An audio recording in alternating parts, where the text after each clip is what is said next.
Oke,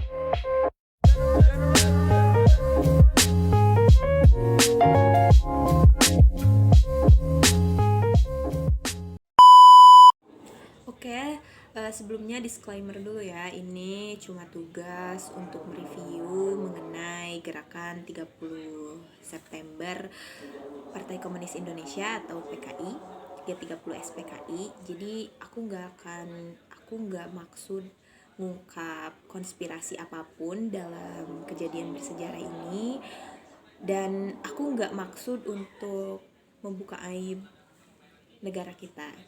Ini cuma sarana belajar ya.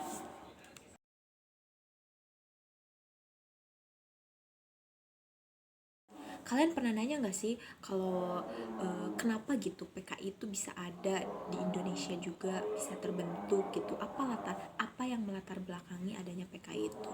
Nah, G30 SPKI ini dilatar belakangi oleh dominasi ideologi nasionalisme, agama, dan komunisme yang berlangsung sejak era demokrasi terpimpin yang ditetapkan, yakni tahun 1959 sampai 1965 di bawah kekuasaan Presiden Soekarno. Hal lain yang menyebabkan memuncaknya gerakan ini adalah ketidakharmonisan hubungan anggota TNI dan PKI. TNI Angkatan Darat dan Partai Komunis Indonesia. Pertentangan ini kemudian muncul di antara keduanya. Selain itu, desas-desus kesehatan Presiden Soekarno juga turut menjadi latar belakang pemberontakan G30 SPKI. Tindakan dan penyebarluasan ideologi komunis yang dilakukan oleh PKI menimbulkan kecurigaan dari kelompok anti-komunis. Hal tersebut juga mempertinggi persaingan antar elit politik nasional. Di tengah kecurigaan tersebut, Komandan Batalion 1 Kawal Resimen Cakrabirawa, Letnan Kolonel Untung yang merupakan pasukan khusus pengawal presiden, memimpin sekelompok pasukan dalam melakukan aksi bersenjata di Jakarta. Pasukan tersebut bergerak meninggalkan Lubang Buaya pada tengah malam pergantian Kamis 30 September 1956 menuju Jumat 1 Oktober 1965. Kudeta yang sebelumnya dinamakan Operasi Taraki ini diubah menjadi G30 SPKI. Mereka menculik dan membunuh para petinggi angkatan darat. Selain 6 jenderal yang gugur, ada pula ajudan Menhankam, ajudannya Jenderal Ahmad Nasution, yaitu Letnan 1 Pierre Andreas Tandean, dan pengawal Wakil Perdana Menteri 2 Dr. Laimena Brigadir Polisi Satswit Tubun. Salah satu jenderal yang berhasil selamat dari serangan G30 SPKI ini adalah Jenderal Ahmad Nasution. Namun, putrinya yang bernama Ade Irma Suryani Nasution tidak dapat diselamatkan. Sementara itu,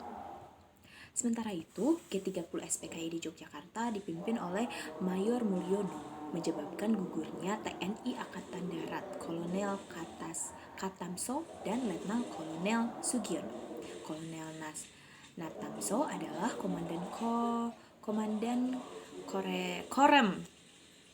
Korem 072 di Yogyakarta, sedangkan Letnan Kolonel Sugiono adalah Kepala Staf Korem. Keduanya diculik dan gugur di Desa Keuntungan, Utara Jawa, Yogyakarta.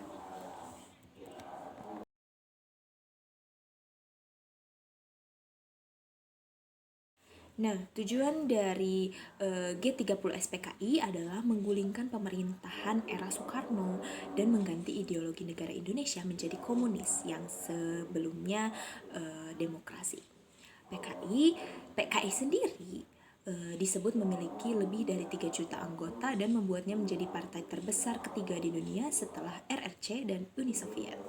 Adapun beberapa tujuan G30 SPKI lainnya yang dikutip dari buku sejarah SMK kelas 11 oleh Pratowo dan sebagai berikut. Yang pertama, menghancurkan Negara Kesatuan Republik Indonesia dan menjadikannya sebagai negara komunis.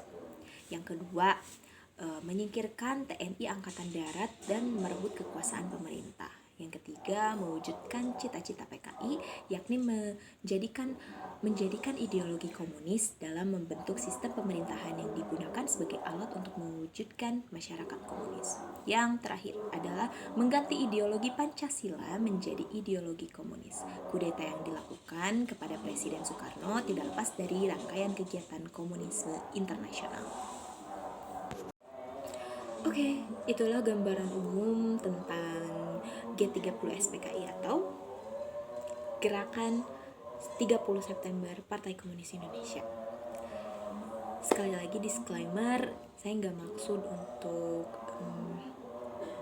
mengungkap konspirasi atau membuka aib bangsa. Saya hanya menjalankan tugas sebagai siswa untuk mereview dan menceritakan kembali bagaimana kronologi dan isi dari Gerakan 30 September Partai Komunis Indonesia tersebut. Oke, sampai jumpa di video berikutnya. Terima kasih.